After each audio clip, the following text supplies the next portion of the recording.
বন্ধুরা, প্রত্যেক দিন স্নানের গুরুত্ব আমরা সকলেই জানি, কিন্তু সেই স্নান কখন করতে হবে তার সম্পর্কে গুরুত্বপূর্ণ আমরা কতটুকুই বা জানি। বন্ধুরা, আমাদের শাস্ত্রে স্নানের নির্দিষ্ট সময়ের সম্পর্কে বলা হয়েছে। এই সময়ের মধ্যে স্নান না করলে আসলে কি হয় তা আজ এই ভিডিওর মাধ্যমে আপনাদের সামনে তুলে ধরব। আশা করি দর্শক বন্ধুরা, এই ভিডিওটি আপনার জীবন পরিবর্তনের এক গুরুত্বপূর্ণ ভূমিকা পালন করবে। তাই ভিডিওটি সম্পূর্ণ মনোযোগ সহকারে দেখুন। দেখার পর এই ভিডিও সম্পর্কে কোনো প্রশ্ন বা মতামত থাকলে কমেন্টে অবশ্যই জানাবেন। বন্ধুরা, একবার ভগবান বিষ্ণু ও মা লক্ষ্মী ক্ষীর সমুদ্রে শেষ নাগের শয্যায় বিশ্রাম নিচ্ছিলেন। তখন বিনতার পুত্র গরুর সেই স্থানে এসে ভগবান বিষ্ণু মাতা লক্ষ্মীকে জিজ্ঞাসা করলেন, হে ভগবান, আমি পৃথিবী ভ্রমণ করে এসেছি। দেখলাম পৃথিবীতে অনেক মানুষ প্রত্যেক দিন স্নান করেন, তবুও তারা দুঃখী থাকে। তাদের এই দুঃখের কারণ কি প্রভু? আপনি কি আমাকে এই বিষয়টি সম্পর্কে বলতে পারেন? স্নান করার সর্বোত্তম উপায় কি? কখন এবং কিভাবে স্নান করা উচিত? স্নান করার সময় কোন মন্ত্র উচ্চারণ করা উচিত? আমার মনে এই সকল প্রশ্নের উত্তর জানার ইচ্ছে তৈরি হয়েছে। এরপর গরুড়জি মা লক্ষ্মীকেও জিজ্ঞাসা করেন, হে মাতা, আমি এটাও লক্ষ্য করেছি যে নারীরা প্রতিদিন স্নান করে তোমার পূজা করে, তবুও তুমি তাদের বাড়িতে থাকো না। এটার কারণ কি? গরুড়জি এই প্রশ্ন করার পর ভগবান বিষ্ণু বললেন, হে পক্ষীরাজ, আপনি সঠিক প্রশ্ন জিজ্ঞাসা করেছেন। স্নান করা খুবই গুরুত্বপূর্ণ। স্নান করলে আমাদের শরীর ও মন শুদ্ধ হয়। স্নান করলেই শরীর পবিত্র হয় এবং মানুষ পূজা পাঠ করার যোগ্য হয়। সেই জন্যই প্রত্যেক দিন স্নান করা উচিত। আপনার সমস্ত প্রশ্নের উত্তর দেওয়ার আগে আমি আপনাকে একটি খুব সুন্দর গল্প বলছি। আপনি সেটা মনোযোগ দিয়ে শুনুন। এই গল্পে আপনি আপনার সমস্ত প্রশ্নের উত্তর পাবেন। এই কথা বলে ভগবান বিষ্ণু গরুড়জির কাছে স্নানের গুরুত্ব ব্যাখ্যা করলেন। একটি গল্প বর্ণনা করলেন যা সমস্ত মানুষের মনোযোগ সহকারে শোনা উচিত। শুধু এই পবিত্র গল্পটি শুনলেই একজন মানুষ শত শত তীর্থের স্নানের পুণ্য লাভ করে। সেই জন্যই আপনারা সকলেই এই গল্পটি মনোযোগ সহকারে শ্রবণ করবেন, কারণ অর্ধ এবং অসম্পূর্ণ জ্ঞানই মানুষের বিপর্যয়ের প্রধান কারণ হয়। ভগবান বিষ্ণু বললেন, হে পক্ষীরাজ, অনেকদিন আগের কথা, মধ্যদেশে একটি খুব সুন্দর শহর ছিল। সেখানে এক ধনী শেঠ থাকতেন। তার 3 জন কন্যা ছিল। শেঠ তার মেয়েদের কখনোই কোনোদিন কিছুর অভাব হতে দেয়নি। তিনি তাদের পরম মমতায় প্রতিপালন করেছেন। তার মেয়েরা ছিল খুবই সুন্দরী এবং চঞ্চল প্রকৃতির। সেই শেঠ তার কন্যাদের সবকিছু দিয়েছিলেন, কিন্তু তিনি শুধুমাত্র একটি ভুল করেছিলেন। তিনি তার কন্যাদের শাস্ত্র জ্ঞান দেননি। তাই জীবনে সবকিছু পেয়েও তার মেয়েদের জীবন ছিল অসম্পূর্ণ। অর্থ, সম্পত্তি এবং সৌন্দর্য থাকার সত্ত্বেও প্রত্যেকটি মহিলার যা থাকা উচিত তা তার মেয়েদের ছিল না। তারপর যখন তার 3 মেয়ে প্রাপ্তবয়স্ক হয়ে গেল, শেঠ তার 3 মেয়েকেই ভালো সংসার থেকে বিয়ে দিলেন। 3 জনেরই স্বামী ছিলেন বড় ব্যবসায়ী এবং তারা সকলেই রাজপ্রাসাদে থাকতেন। বিয়ের পর সব আচার অনুষ্ঠান সম্পূর্ণ হয়। তাদের 3 জনেরই শ্বশুরবাড়ির লোকজন অনেক সম্মান করতেন এবং তারাও সবার সাথে খুব ভালো ব্যবহার করতেন।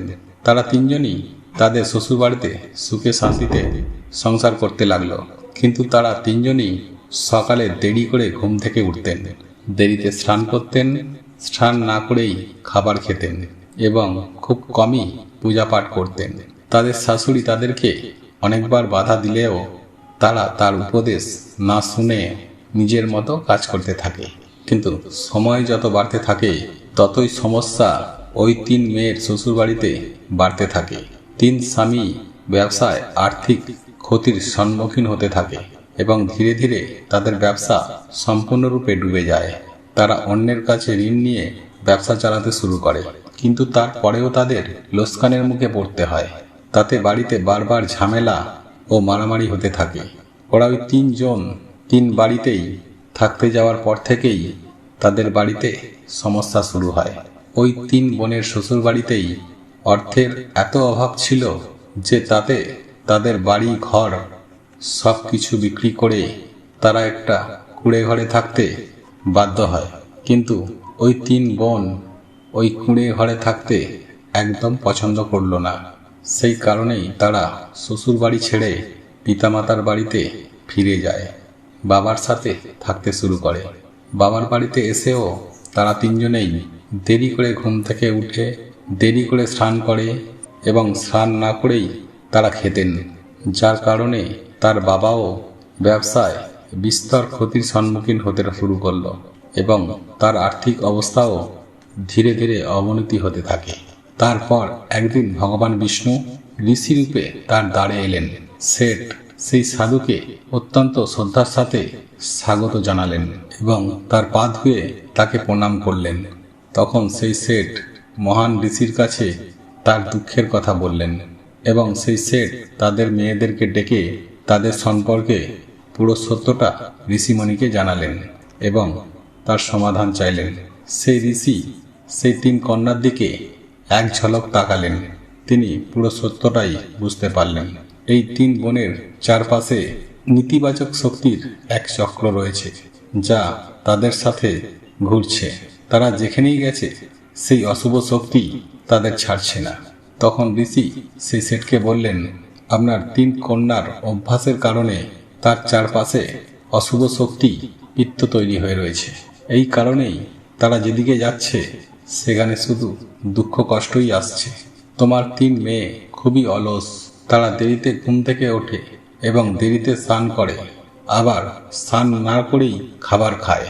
এই কারণেই তাদের জীবনে এই সমস্যাগুলো আসছে। তারপর সেই ঋষি এবং শেঠ তার কন্যাদের অত্যন্ত গুরুত্বপূর্ণ জ্ঞান দিলেন এবং তাদের প্রতিদিন তা অনুসরণ করতে বললেন। তিনি বললেন, হে বৎস, স্নান 5 প্রকারের হয়: ব্রহ্ম স্নান, দেব স্নান, ঋষি স্নান, মানব স্নান এবং দৈত্য স্নান। স্নানের সময় অনুযায়ী এইগুলি নির্ধারণ করা হয়। শাস্ত্র মতে ব্রহ্ম মুহূর্তে স্নান করাকে সর্বশ্রেষ্ঠ মনে করা হয়েছে। ব্রহ্ম মুহূর্ত মানে রাতের শেষ প্রহর এবং সূর্য উদয়ের ঠিক 1.5 বা 2 ঘন্টা আগে, অর্থাৎ ঘড়িতে সকাল 4:30 থেকে 5:30টার মধ্যে। শাস্ত্রে এই সময়টিকে দিনের সেরা সময় বলে বিবেচিত করা হয়েছে এবং এই সময় বায়ুমণ্ডল আশ্চর্যজনক ও অলৌকিক শক্তিতে পরিপূর্ণ থাকে। এই সময় দেবতাদের সময়। এইভাবেই ব্রহ্ম মুহূর্তে দেবতাদের স্মরণ করা ব্রহ্ম স্নানকে শ্রেষ্ঠ স্নান বলা হয়েছে। এই সময় স্নান করে সূর্যদেবকে অর্ঘ্য নিবেদন করলে জীবনে সুখ, সমৃদ্ধি এবং শান্তি আসে। মানুষের শরীর ও মন সারাদিন সতেজতা ও ইতিবাচক শক্তিতে ভরপুর থাকে। ব্রহ্ম স্নান করলে মানুষ রোগ ব্যাধি থেকে দূরে থাকে, তার শরীর সুস্থ ও নিরোগ থাকে। দ্বিতীয় স্নান হলো দেব স্নান। ভোর 5টা থেকে 6টার মধ্যে যে স্নান করা হয় তাকে দেব স্নান বলা হয়। সমস্ত পবিত্র নদীকে স্মরণ করে এই স্নানকে সেরা স্নান হিসাবে বিবেচিত করা হয়। এই সময় স্নান করলে মানব দেহে ইতিবাচক শক্তির সঞ্চার হয় এবং শরীরের সব ধরনের নেগেটিভ শক্তি ও মন্দ শক্তি দূর হয়। দেব স্নানের সময় স্নান করলে শুধু শরীর নয়, মনও পবিত্র হয়। এই সময় স্নান করলে সম্পদ বৃদ্ধি পায় এবং মানুষ সব বস্তুগত সুখ লাভ করে থাকে এবং ভোরবেলা যখন আকাশে তারা দেখা যায় সেই সময় স্নান করলে তাকে ঋষি স্নান বলে। এটিও একটি সর্বোত্তম স্নান। এই সময় স্নান করলে মানসিক শান্তি পাওয়া যায়। সকাল 6টা থেকে 8টার মধ্যে যে স্নান করা হয় তাকে বলা হয় মানব স্নান। এই স্নান সূর্য উদয়ের সময় বা সূর্য উদয়ের ঠিক পরে করা হয়। এই স্নানকেও খুব উত্তম বলে বিবেচিত করা হয়। এতেও সারাদিন সতেজতা এবং ইতিবাচক শক্তিও থাকে, যা আমাদের যে কোনো কাজ করতে উৎসাহিত করে। কিন্তু মানুষের কখনোই সূর্যোদয়ের 2 ঘন্টা পর স্নান করা উচিত নয়, অর্থাৎ সকাল 8টার পর চান করা অনুচিত। এই সময় পরিবেশের উপস্থিত ঐশ্বরিক শক্তি খুবই কম হয়ে যায়, ফলে মানুষের মধ্যে উদ্যম ও শক্তি অভাব হয়, যার কারণে সারাদিন শরীরে অলসতা থাকে এবং কোনো কাজ করতে আর ভালো লাগে না। সকাল 8টার পর স্নান করা মানুষের জীবনে দুর্ভাগ্য নিয়ে আসে। নেগেটিভ এনার্জি তার শরীরে বাসা বাঁধতে শুরু করে। এইসব ব্যক্তিরা যেইখানেই যান দুর্ভাগ্য তাকে অনুসরণ করে। আপনার এই 3 মেয়ে সকালে দেরি করে স্নান করত, তাই তাদের শ্বশুরবাড়ির সমস্ত সম্পত্তি নষ্ট হয়ে গেছে এবং এখন আপনারও নষ্ট হচ্ছে। যারা সূর্যোদয়ের সময় স্নান করেন না, তাদের মনে সারাদিন রাগ, আসক্তি, ঘৃণা এবং কটু কথা, দুর্বলতা ও বিরক্তি থাকে। তার কারণে তাদের কাজে অসুবিধা হতে পারে। তাই প্রত্যেক দিন ব্রহ্মস্নান, দেবস্নান, ঋষি স্নান বা মানব স্নান করা উচিত। এই পবিত্র সময়ে প্রত্যেক দিন ঘুম থেকে উঠে স্নান করে ভক্তি ভরে ভগবানের পুজো আরাধনা করে সূর্যদেবের উদ্দেশ্যে অর্ঘ্য নিবেদনের মাধ্যমে আমাদের দেহের পাশাপাশি মনও শুদ্ধ হয় এবং আমাদের অনেক সমস্যার সমাধানও হয়ে যায়। আমাদের ভেতর থেকে সব ধরনের নেগেটিভ এনার্জি দূর হয়ে যায় এবং সুখ ও সমৃদ্ধির পথ খুলে যায়। সন্ধ্যা ও রাতে প্রয়োজন না হলে স্নান করা একেবারেই উচিত নয়। এরপর ভগবান বিষ্ণু বললেন, হে বৎস, এখন আমি আপনাকে একটি অত্যন্ত গুরুত্বপূর্ণ মন্ত্রের কথা বলবো, যা স্নানের সময় উচ্চারণ করতে হয়। তাই এটি মনোযোগ সহকারে শুনুন। যে ব্যক্তি এই মন্ত্রটি উচ্চারণ করতে করতে স্নান করে, সেই মুহূর্তে তার পাপ ধ্বংস হয়ে যায়, তার দুর্ভাগ্য দূর হয় এবং সে সুখ ও সমৃদ্ধি লাভ করে। এই মন্ত্রটি হল গঙ্গে চ যমুনে চৈব গদাবরী সরস্বতী নর্মদা সিন্ধু কাবেরী জলে অস্মেত সন্নিধিন কুরু। এর মানে হল, হে গঙ্গা, যমুনা, গদাবরী, সরস্বতী, নর্মদা, সিন্ধু, কাবেরী মাতা, দয়া করে আপনারা সবাই আমার স্নানের জলে আসুন।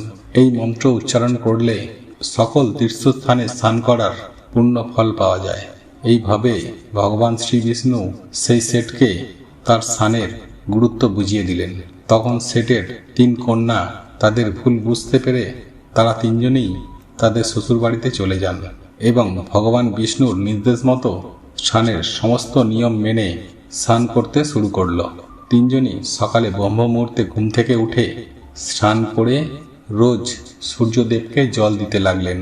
ধীরে ধীরে তাদের স্বামীর ব্যবসা ভালো হতে থাকলো এবং তারা তাদের হারিয়ে যাওয়া সমস্ত কিছু ফিরে পেল এবং 3 বোন তাদের শ্বশুর বাড়িতে সুখে শান্তিতে থাকতে শুরু করলো।